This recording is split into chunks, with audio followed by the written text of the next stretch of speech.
Hello everyone, कैसे हैं आप सभी लोग। Welcome to next toppers commerce, जहां पे हम देश का भविष्य बनाते हैं। और आज क्लास 12th वालों के लिए मैं लेके आई हूं उनका most demanding topic, that is उनके लिए लेके आई हूं केस बेस्ड स्टडीज क्वेश्चन, जो बहुत ही इंपॉर्टेंट होते हैं और बच्चे इससे घबरा जाते हैं। तो आज मैं आपको बताने वाली हूं बच्चों कि कैसे ही इतने लंबे चौड़े केस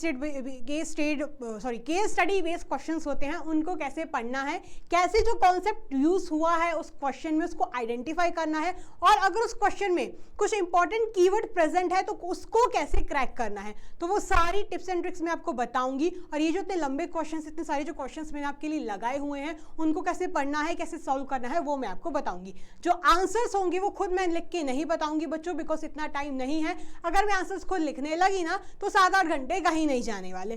ठीक है बच्चों। और क्या होता है, हर एक बच्चे की अपनी अपने तरीका होता है एक्सप्लेन करने का। तो मेरी एक्सप्लेनेशन अलग होगी, आपकी कुछ अलग होगी। तो मेन बात यहाँ पर ये आती है कि आपको कॉन्सेप्ट को सही से आइडेंटिफाई करना आना चाहिए।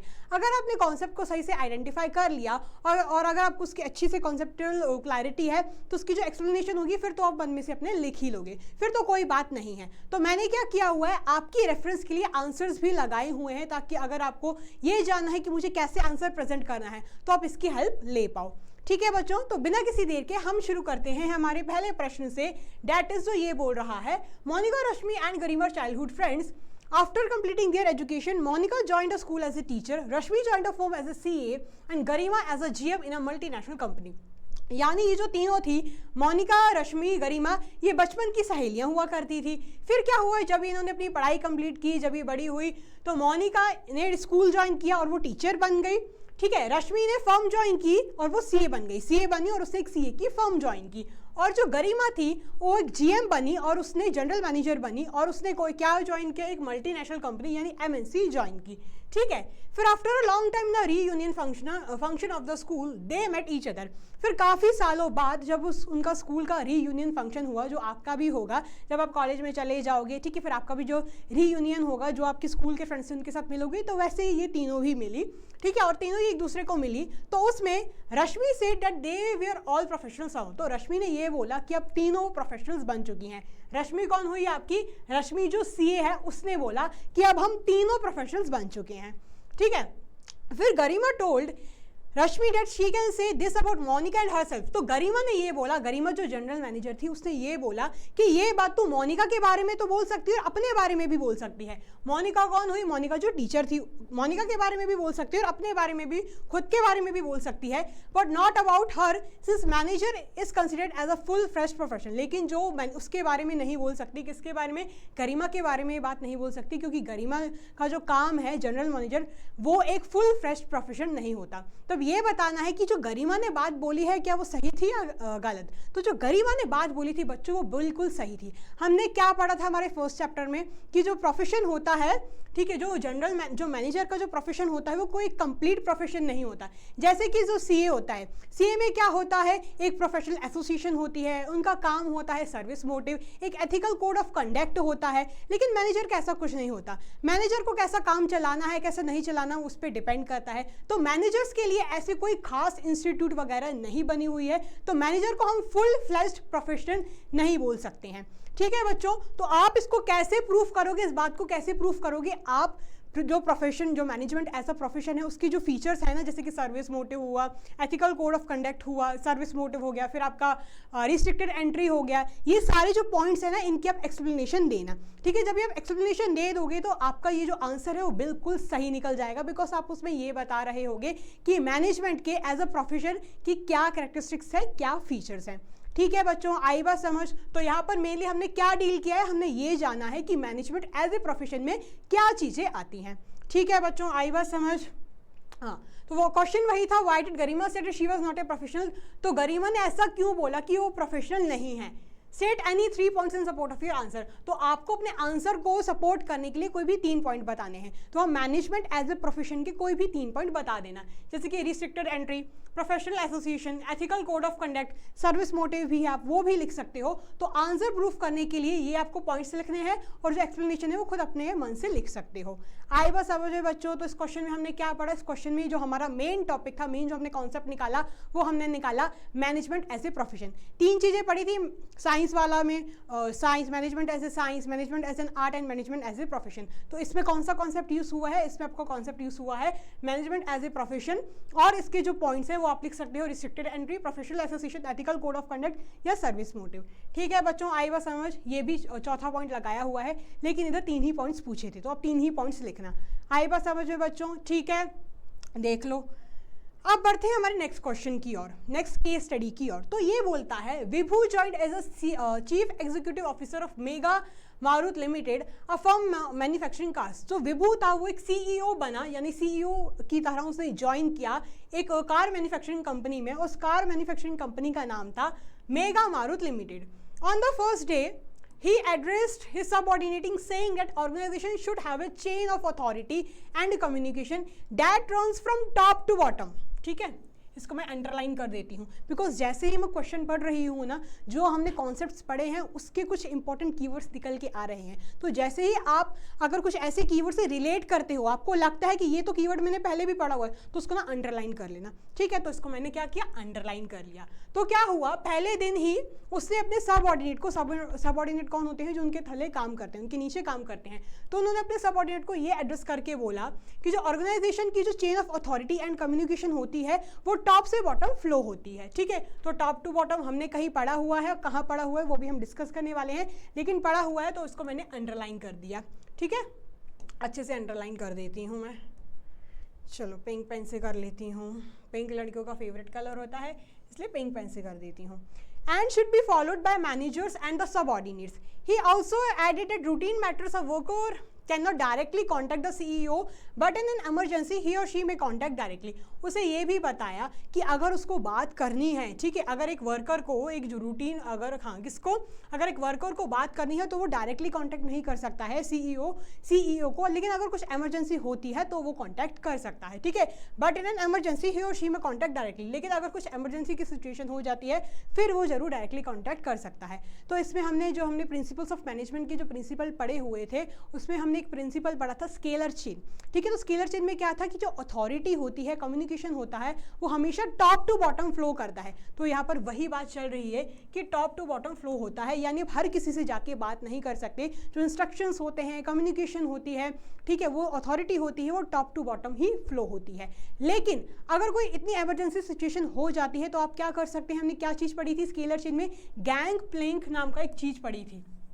ठीक है, गैंग प्लैंक नाम की एक चीज़ पढ़ी थी, और वो ये बोलती थी कि आप सेम लेवल, अगर आप किसी और डिपार्टमेंट के बंदे से बात करना चाहते हैं लेकिन अगर सेम ही लेवल पे हैं तो आप गैंग प्लैंक का यूज़ कर सकते हैं। आई बात समझ में? तो इस क्वेश्चन में, इस केस स्टडी में वही बात हो रही है। ठीक है बच्चों, आई बात समझ? सो Vibhu discussed an important principle of management, वही जो विभू ने एक important principle of management discuss किया है, तो आपको वो आइडेंटिफाई करना है और उसको एक्सप्लेन करना है। तो क्या है, स्केलर चेन है वो प्रिंसिपल, मैंने आपको बताया ही। ठीक है, और कौन सी चीज़ यूज़ हो रही है, और आपकी जो कॉन्सेप्ट यूज़ हो रहा है वो हो रहा है आपका गैंग प्लैंक। आप गैंग प्लैंक का अगर डायग्राम बना देते हैं तो आपका टीचर बहुत इंप्रेस हो जाएगा बच्चों। ठीक है, आपके टीचर को पता चल जाएगा कि हाँ इस बच्चे को वाकई में आता है। आई बात समझ में बच्चों? ठीक है, तो यहाँ पर क्या हमने आइडेंटिफाई किया, क्या कीवर्ड हमने पकड़ा, टॉप टू बॉटम वाला कीवर्ड हमने पकड़ा, और हम जान गए कि जो अथॉरिटी और कम्युनिकेशन होती है वो स्केलर चेन में ही टॉप टू बॉटम फ्लो होती है। ठीक है बच्चों, और इन्होंने ये सोने पे सुहागा वाली बात आ गई, इन्होंने खुद बोला हुआ है ये प्रिंसिपल ऑफ मैनेजमेंट का कॉन्सेप्ट है। तो आप ये बताओ, तो हम तो फिर समझ ही गए, ये तो भैया स्केलर चेन में ही पढ़ा है हमने। ठीक है, आई बात समझ? तो चलो अब बढ़ते हैं नेक्स्ट क्वेश्चन की ओर, इसको देख लो, फिर अपन नेक्स्ट क्वेश्चन की ओर बढ़ते हैं। हाँ जी, तो नेक्स्ट क्वेश्चन आपका ये बोलता है, Flavours Limited was engaged in the business of making handmade chocolates, lately the business was expanding due to good quality and reasonable prices. जो फ्लेवर्स लिमिटेड था, ठीक है, वो किस काम में लगा हुआ था, चॉकलेट्स, हैंडमेड जो चॉकलेट्स होती हैं जो आप खुद घर में बनाते हैं, उस काम में वो लगा हुआ था। ठीक है, वो उसका काम था। मतलब lately the business was expanding due to good quality and reasonable prices, लेकिन धीरे धीरे क्या हुआ, जो बिजनेस था वो अच्छा फैलने लगा क्योंकि उसकी जो प्राइसेस थी वो रीजनेबल थी और जो क्वालिटी था वो भी अच्छी क्वालिटी प्रोवाइड करता था। As the demand was increasing, Flavors Limited decided to explore bakery products as well. लेकिन जब उसने देखा कि भैया हमारे प्रोडक्ट्स की डिमांड बढ़ रही है तो उसने सोचा कि क्यों ना हम बेकरी प्रोडक्ट्स को भी लाइन में लेके आते हैं। In order to make bakery products, the company directed its workforce in order to make bakery products the company directed, यानी कंपनी ने निर्देश दिए अपनी वर्कफोर्स को टू वर्क ओवर टाइम, कि आप ओवर टाइम काम करिए, but this resulted in multiple problems. लेकिन जब वो वर्कर्स उनके ओवर टाइम काम करने लगे तो बहुत सारी प्रॉब्लम्स आने लगी। ड्यू टू इंक्रीज प्रेशर, जब उन पे इंक्रीज बहुत सारा प्रेशर आया, the efficiency declined and the workers had to take orders from more than one superior. ठीक है, क्या हुआ क्या हुआ फिर कि जब ड्यू टू इंक्रीज प्रेशर, जब प्रेशर उन पे बहुत बढ़ा तो जो एफिशिएंसी थी वो कम हो गई। अब इतना सारा प्रेशर आएगा इंसान पे तो इंसान परेशान हो जाएगा। ठीक है, हर एक इंसान को क्या चाहिए होता है, बीच बीच में रेस्ट चाहिए होता है। जब वो काम करके थक जाता है तो उसकी बॉडी थक जाती है तो उसको बीच में रेस्ट इंटरवल्स चाहिए होते हैं। ठीक है, ये चीज़ हमने पढ़ी हुई है, इसको दिमाग में अपने जरा सा बिठा लेना, बिकॉज यहाँ पर वही कहीं ना कहीं बात चल रही है। ठीक है, फिर टू टेक ऑर्डर्स फ्रॉम, फिर क्या हुआ, and the workers had to take orders from more than one superior. फिर क्या हुआ, जो वर्कर्स थे ना वो ऑर्डर लेने लगे एक बॉस से ज़्यादा, एक सुपीरियर से ज़्यादा बॉस से वो ऑर्डर्स लेने लगे। वर्कर्स फिर ओवरबर्डन, वर्कर्स ओवरबर्डन हो गए, and their health was also affected, और उनकी जो हेल्थ थी वो भी खराब होने लगी, वो भी अफेक्ट होने लगी। Gradually the quality of the products begins to decline and the market share also went down. फिर धीरे धीरे क्या हुआ कि जो क्वालिटी की प्रोडक्ट्स थी वो भी बिगड़ने लगी और जो मार्केट शेयर था वो भी नीचे गिरने लगा। The company realized that they had implemented changes without waiting for the required infrastructure। तो कंपनी को ये रियलाइज हुआ कि हमारे पास इतने रिसोर्सेज नहीं थे, लेकिन फिर भी हमने ज़बरदस्ती चेंजेस घुसाड़ दिए। ठीक है बच्चों, तो हमने यहाँ दो चीज़ें ना नोटिस की हैं।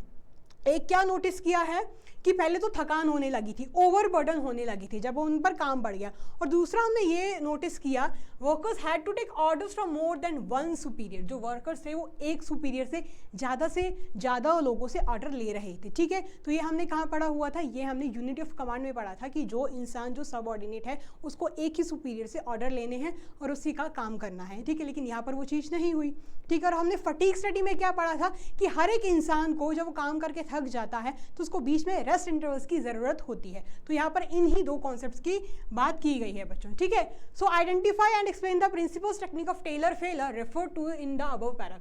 तो पहली बात तो कौन से प्रिंसिपल की यूज़ हुई है, यूनिटी ऑफ कमांड की। यूनिटी ऑफ कमांड क्या बोलता है कि जो भी कि जिससे भी आप अकाउंटेबल हैं आपको जो अपना काम है उसी सुपीरियर को देना है। ठीक है, और फटीग स्टडी में हमने क्या पढ़ा था कि एक इंसान काम करके थक जाता है इसलिए उसको बीच बीच में रेस्ट इंटरवल्स की ज़रूरत पड़ती है। तो हमने दो चीज़ें क्या आइडेंटिफाई की, पहला प्रिंसिपल हमने फेल का आइडेंटिफाई किया यूनिटी ऑफ कमांड, और जो टेक्निक थी वो हमने आइडेंटिफाई की फटीग स्टडी की।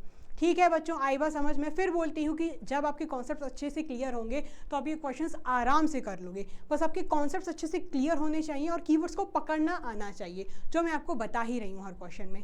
ठीक है बच्चों, तो फटाफट आप देख लो, फिर हम बढ़ते हैं नेक्स्ट क्वेश्चन की ओर। तो नेक्स्ट क्वेश्चन ये बोल रहा है, Konark limited is an electronic goods manufacturing enterprise situated in Shivpuri MP. यानी कोनार्क लिमिटेड एक इलेक्ट्रॉनिक गुड्स कंपनी है। ठीक है, इलेक्ट्रॉनिक गुड्स बनाती है और वो कहाँ सिचुएटेड है, एमपी में सिचुएटेड है, एमपी के शिवपुरी में सिचुएटेड है। It is earning a very low revenue in comparison to a competing electronic goods manufacturing enterprise Nova Limited situated in Mumbai. यानी वो बहुत कम रेवेन्यू जनरेट कर पा रही है अगर उसका कंपैरिजन किया जाए नोवा एंटरप्राइज से, जो कि मुंबई में लोकेटेड है। ठीक है, फिर both Konark and Novas operations are affected directly by the investors, customers, competitors and suppliers. जो दोनों ही ये जो कंपनीज है ना, इनका परफॉर्मेंस किससे इफेक्ट होता है, इन्वेस्टर्स, कस्टमर से, कॉम्पिटिटर से, सप्लायर से। तो ये चीज़ें हमने कहाँ पढ़ी थी, आपको धीरे धीरे याद आ रहा होगा। ठीक है, आई होप आपको याद आ रहा होगा। Which are unique to their respective location. लेकिन जगह जगह के हिसाब से वो उन पर डिपेंड करता है, बट वो इन चीज़ों से investor, customers, competitors and supplier से अफेक्ट हो रही हैं। फिर in addition to this individual firms of this field affected indirectly by the factors like the money supply in the economy, और भी चीज़ों से अफेक्ट हो रहे हैं जैसे कि money supply in the economy, composition of the families जैसे बढ़ती जा रही हैं, द टेक्नोलॉजिकल चेंजेस एटसेट्रा। तो इसमें किस चीज़ की बात हो रही है, ये जो चीज़ें हैं इन्वेस्टर्स, कस्टमर, कॉम्पिटिटर्स, किस में आता है, ये आता है हमारे बिजनेस इन्वायरमेंट में। इन सब चीज़ों से मिला के हमारा क्या बनता है, बिजनेस इन्वायरमेंट बनता है।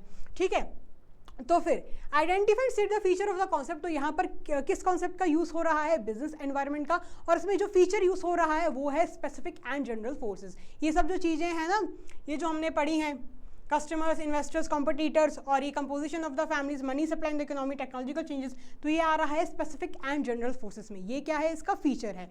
ठीक है बच्चों, आई बस समझ। अगर आपने ये चीज़ें अच्छे से पढ़ी है ना तो आप आराम से क्रैक कर लोगे।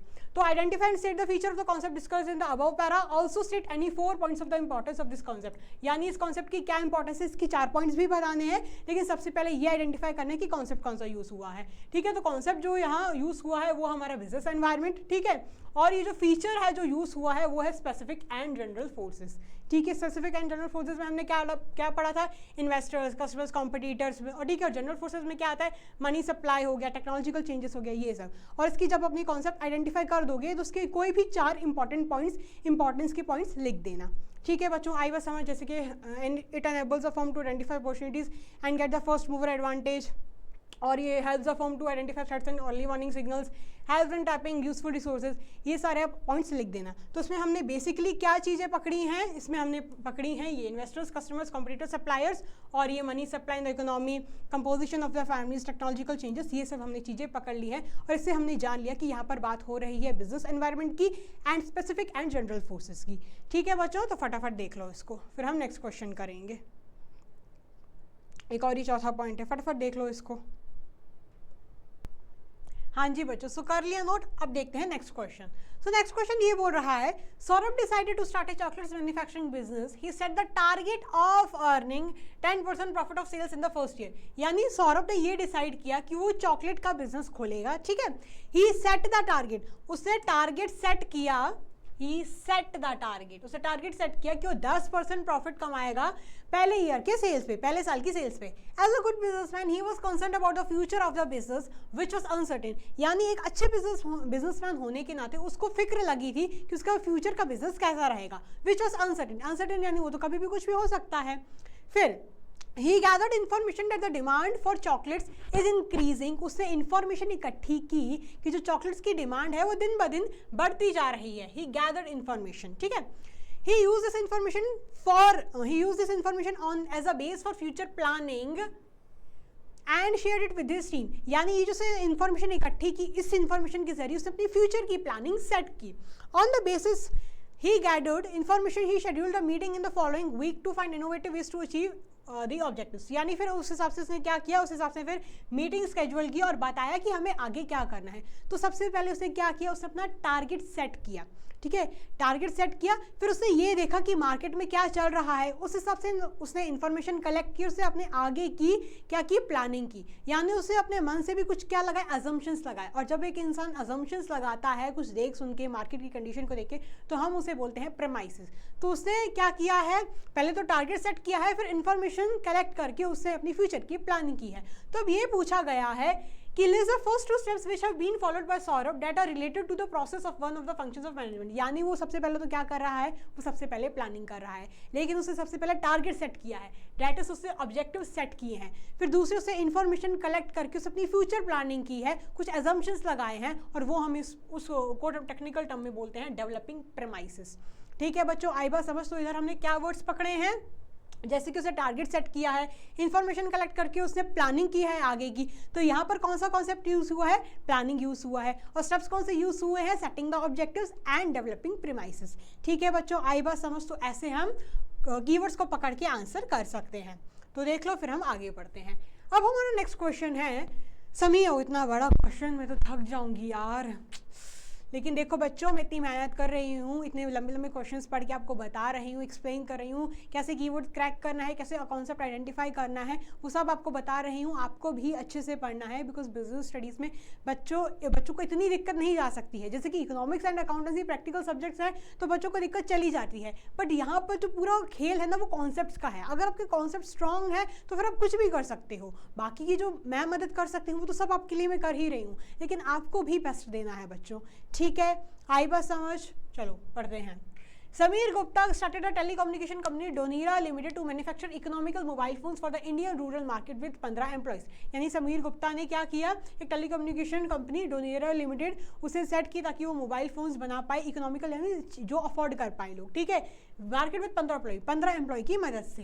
The company did very well in its initial years, जो कंपनी ने बहुत अच्छी शुरुआत की उसके शुरू के सालों में। As a product was good and marketed well, the demand of its products went up, तो जो प्रोडक्ट था वो अच्छा था, इसकी जो डिमांड थी वो भी बढ़ने लगी।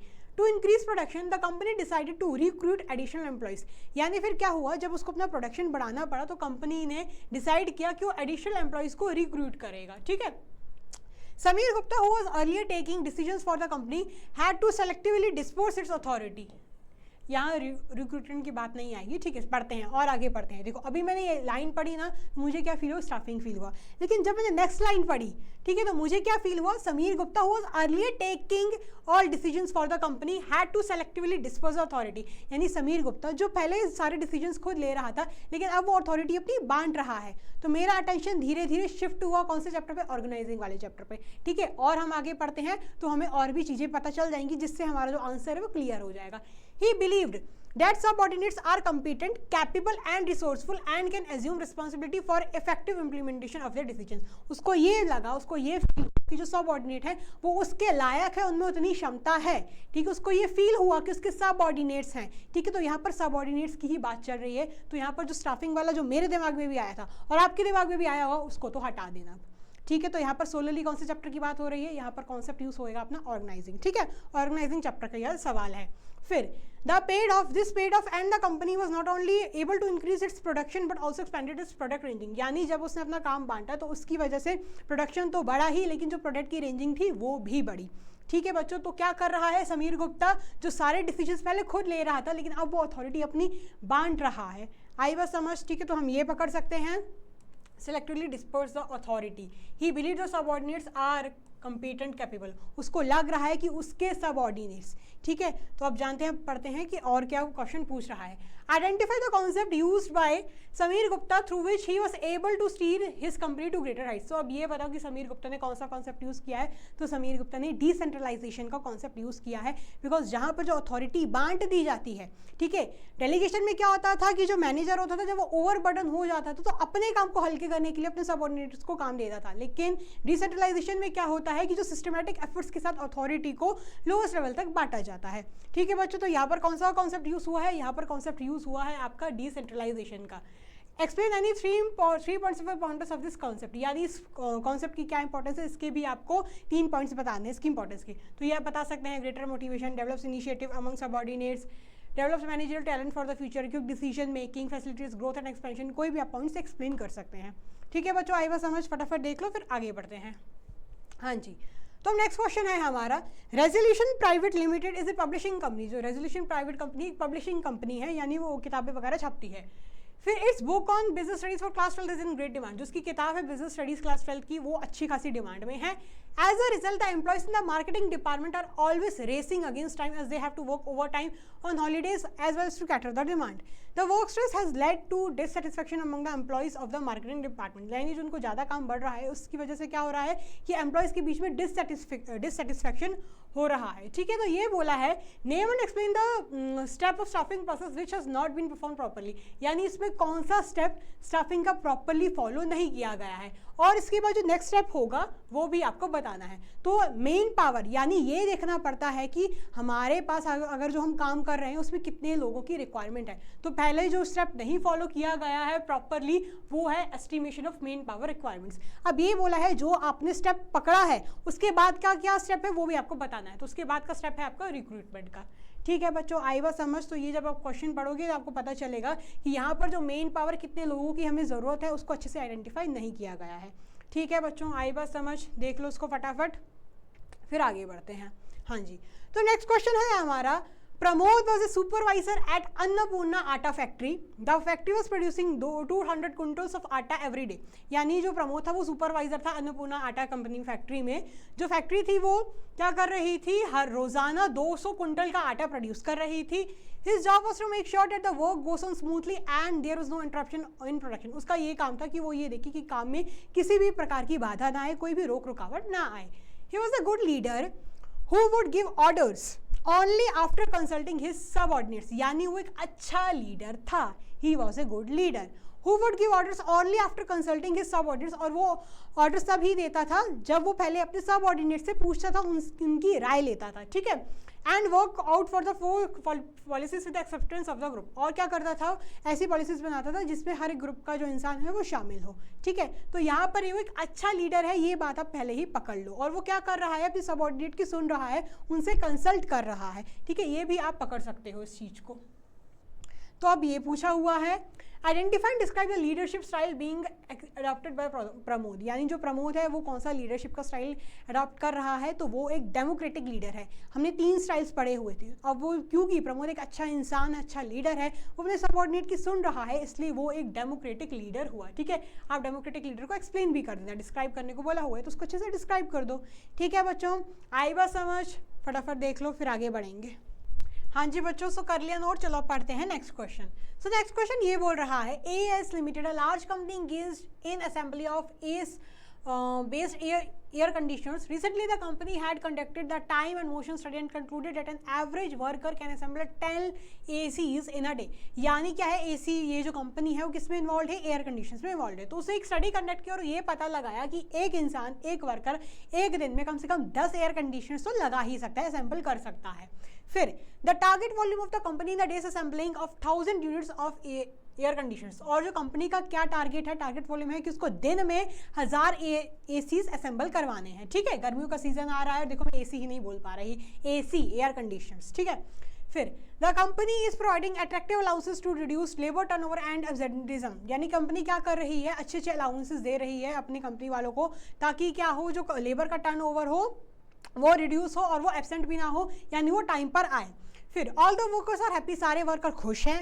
Even then the assembly of AC per day is 800 units only. लेकिन फिर भी जो AC का असेंबलेंस है वो 800 यूनिट ही आ रहा है एक दिन का, जबकि उसका टारगेट क्या था, 1000 यूनिट का टारगेट था एक दिन का। ठीक है, to find out the reason the company compared actual performance, very good, the company compared actual performance of each worker and observed through CCTV that some of the workers were busy in gossiping। यानी फिर company ने क्या किया, ये पता लगाने के लिए कि हमारे टारगेट्स क्यों नहीं मीट हो रहे, कंपनी ने CCTV खोली और देखा कि जो उनके जो वर्कर्स हैं वो तो गप्पे लड़ा रहे हैं। ठीक है, और जब गप्पे लड़ाएंगे तो काम कैसे होगा, तब तो 800 यूनिट ही होंगे ना असेंबल हो पाएंगे।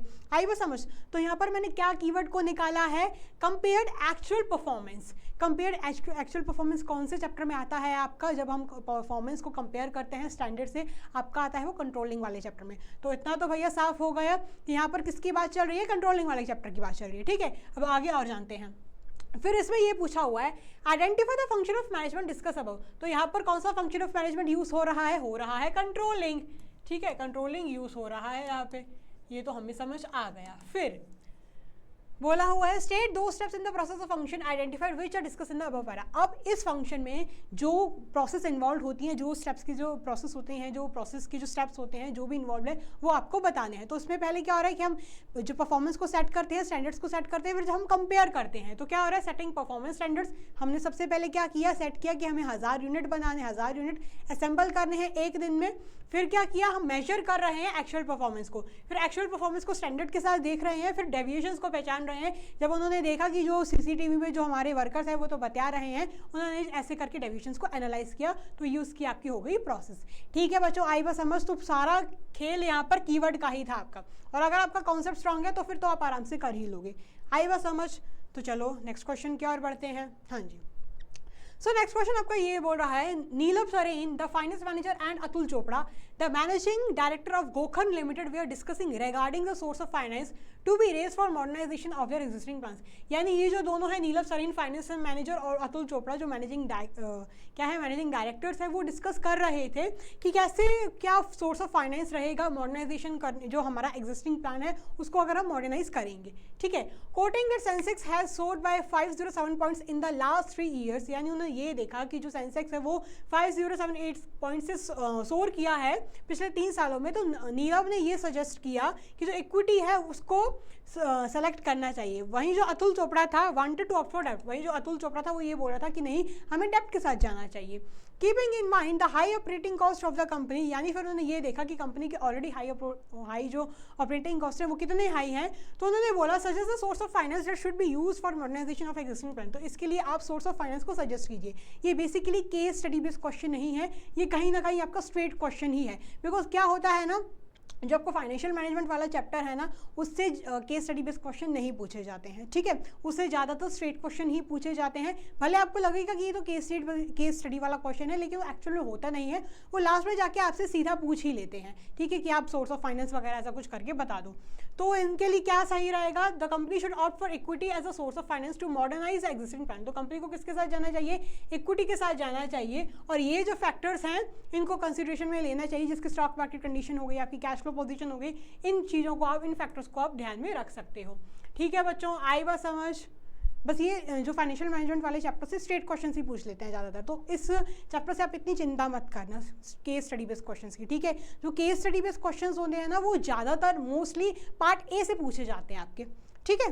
तो उनको अच्छे से उनको ज़्यादा अच्छे से पढ़ना। मैं ये नहीं कह रही इन चैप्टर्स को इग्नोर कर देना, बहुत अच्छे से पढ़ना है बच्चों। ये तो चैप्टर टिपिकल है ही, लेकिन केस स्टडी जो क्वेश्चंस होते हैं ना, पार्ट ए से ज़्यादा बन के आते हैं, ठीक है। इस चैप्टर से तो ज़्यादातर स्ट्रेट क्वेश्चन ही आते हैं। तो चलो अब और पढ़ते हैं। फिर नेक्स्ट क्वेश्चन है हमारा, mica limited is dealing in all types of cosmetic products. जो माइका लिमिटेड है, नायका लिमिटेड की बहन है, ये समझ लो। नायका जो ऐप है, लड़कियों को तो पता ही होगा, आप रोज शॉपिंग करती हो, लड़कियों मैं खुद करती हूँ, तो कैसे हम भूल सकते हैं। तो वो किस में डील करता है, कॉस्मेटिक प्रोडक्ट्स में डील करता है। कॉस्मेटिक यानी ये जो आपके मेकअप वेकअप का सामान हो गया, ठीक है। फिर it is enjoying increase demand for this product during the last few years, यानी उसकी प्रोडक्ट की डिमांड अच्छी खासी चल रही है पिछले कुछ सालों में।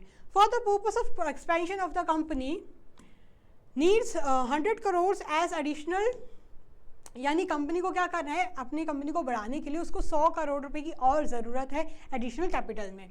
The company decides to raise funds through equity shares. तो जो कंपनी है वो डिसाइड करती है कि वो अपने सारे फंड्स इक्विटी शेयर्स के जरिए रेज करेगी। Chirag Kapoor, the finance manager of the company, recommended that the shares may be sold through issuing houses और ब्रोकर्स। तो जो चिराग कपूर है फाइनेंस मैनेजर, उसने ये सजेस्ट किया कि जो शेयर्स हैं वो इशूइंग कैसे, क्या क्या बोलते हैं उसको, शेयर्स को कैसे बेचा जा सकता है, हाउसेस के जरिए, ब्रोकर्स के जरिए, ठीक है। उसने क्या बोला चिराग कपूर ने कि शेयर्स को हम या तो शेयर्स हाउसेस के जरिए या ब्रोकर्स के जरिए बेच सकते हैं। ये चिराग कपूर की क्या थी, सजेशन थी, ठीक है बच्चों। तो ये पूछा हुआ है कि यहाँ पर कौन सा मेथड उसने रेकमेंड किया है मिस्टर कपूर ने। तो यहाँ पर ऑफर फॉर सेल का मेथड यूज़ किया हुआ है। ऑफर फॉर सेल क्या बोलता है कि जब आप अपने शेयर सिक्योरिटीज सीधा पब्लिक को इशू ना करके, जो इंटरमीडिएट्स हैं जैसे कि आपके स्टॉक हाउसेस वगैरह हो गए, उनको इशू कर देते हैं, तो क्या आता है, वो मेथड आपका कहलाता है ऑफर फॉर सेल, ठीक है बच्चों। आई बात समझ। तो यहाँ पर कौन सा मेथड यूज़ किया गया है, यहाँ पर ऑफर फॉर सेल का मेथड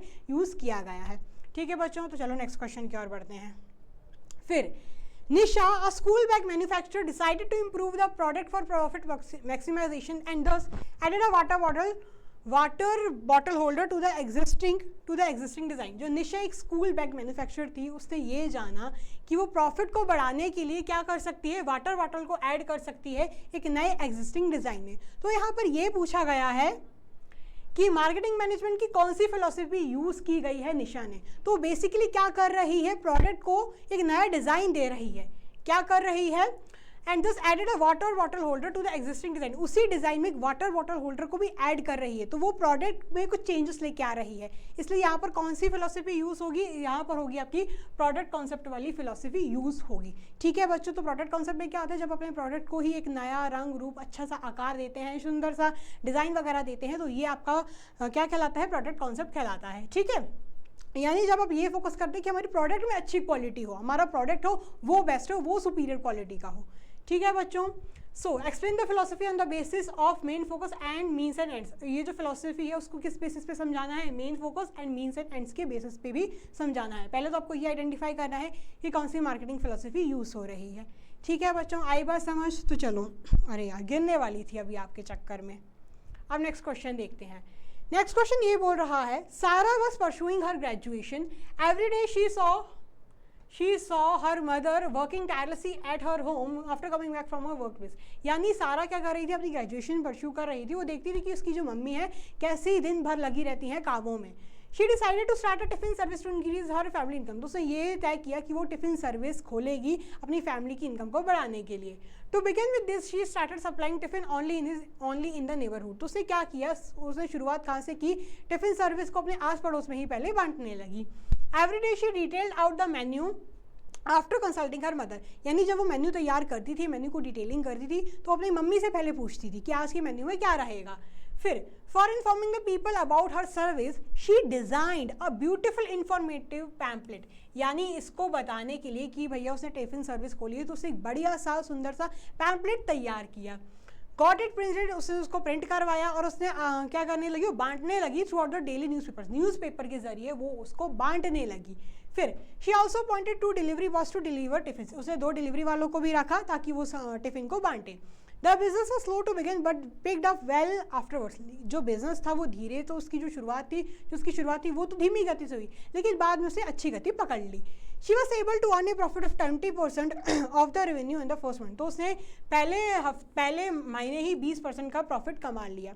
ठीक है बच्चों, आई बस समझ। तो यहाँ पर आप क्या पकड़ सकते हो, ब्यूटीफुल इंफॉर्मेटिव पैम्पलेट, यानी सुंदर सा क्या बोलते हैं पैम्पलेट है, उसको वो बांट रही है न्यूज़पेपर्स के जरिए। ठीक है, तो यहाँ पर कौन सा मोड यूज हो रहा है यही पूछेंगे। So identify the promotional tool used by Sara to communicate to the customers about a tiffin service, तो कौन सा प्रमोशनल टूल यूज़ कर रही है, वो एडवर्टाइज कर रही है। ठीक है बच्चों, क्या कर रही है, अपना जो काम है टिफिन सर्विस का उसको बता रही है लोगों को एडवर्टाइजिंग के जरिए, न्यूज़पेपर्स के जरिए उसको पैम्पलेट को डिस्ट्रीब्यूट करवा रही है, और वो पार्ट है आपका एडवर्टाइजिंग का। तो इसके जो प्रमोशनल टूल्स के 3 रोल्स हैं वो बताने हैं आपको। ठीक है, मास रीच, एक्सप्रेसिवनेस, इकोनॉमिकल, सस्ता होता है, या आप इसके फायदे बता सकते हो, रोल बता सकते हो। ठीक है बच्चों, आई बस समझ, बहुत सिंपल क्वेश्चन था, बस पढ़ने में ज़रूर थोड़ा ये लेंदी था। क्या करते हैं एक्चुअली मार्केटिंग मैनेजमेंट वाले चैप्टर से जो कॉन्सेप्ट होता है वो तो बहुत इजी आता है, लेकिन क्वेश्चंस इतने बड़े बड़े होते हैं ना कि बच्चों का टाइम बहुत जाता है। तो आप इन वाले चैप्टर से ना फटाफट पढ़ने की कोशिश करना, और आपको आराम से क्रैक हो जाएगा कि यहाँ पर कौन सा कॉन्सेप्ट यूज़ हो रहा है। ठीक है बच्चों, आई बात समझ। तो चलो अब आगे बढ़ते हैं। अब Diksha Limited was marketing dishwashers which were very popular due to the quantity and after sales services provided to the customers। जो दिशा लिमिटेड था वो डिशवॉशर की मार्केटिंग करते थे। ठीक है, डिशवॉशर वही जो बर्तन धोने वाले होते हैं। The company was the leading company in the market and earning huge profit, जो कंपनी थी वो एक लीडिंग कंपनी थी मार्केट में और अच्छा खासा प्रॉफिट कमाती थी।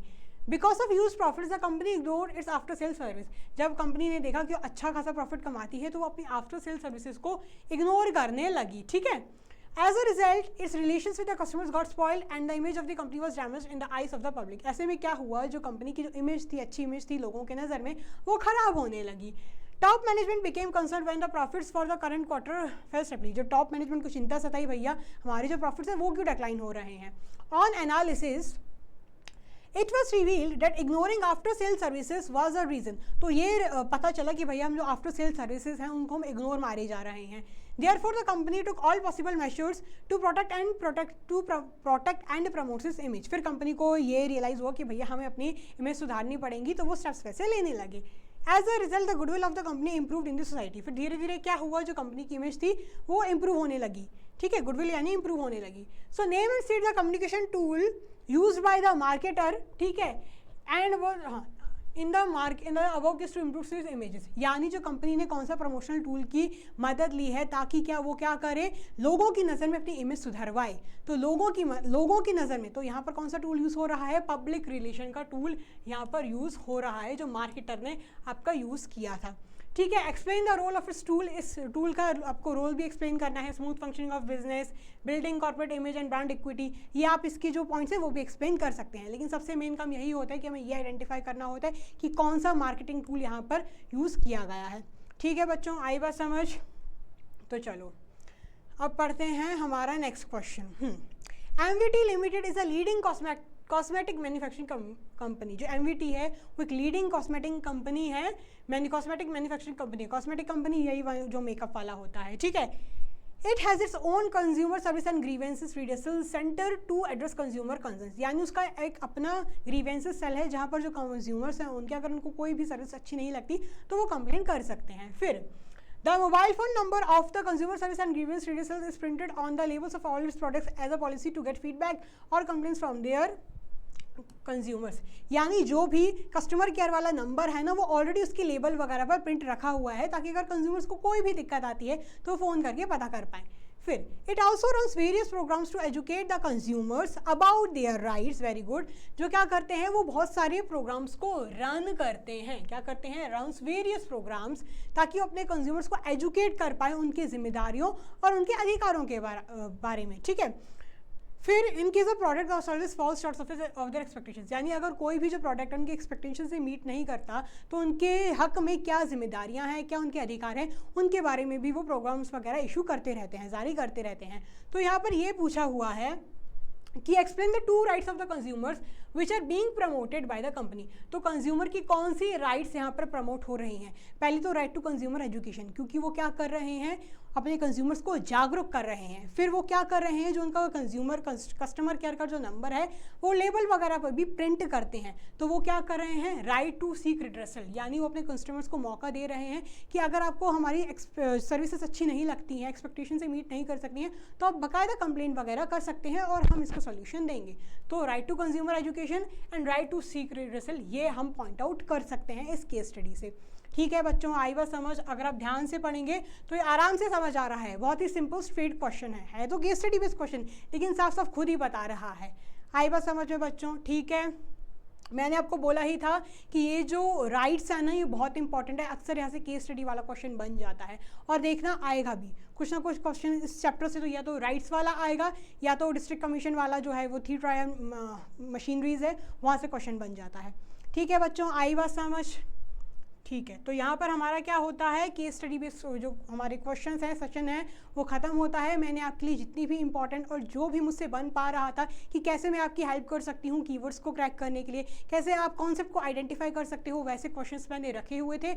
आई होप आपको ये सेशन बहुत अच्छा लगा होगा। आपके पास टाइम बहुत कम है, इसलिए आपको अपनी मेहनत जारी रखनी है। मिलते हैं हमारे नेक्स्ट सेशन में। Till the time take care, keep working hard. Thank you so much, bye bye.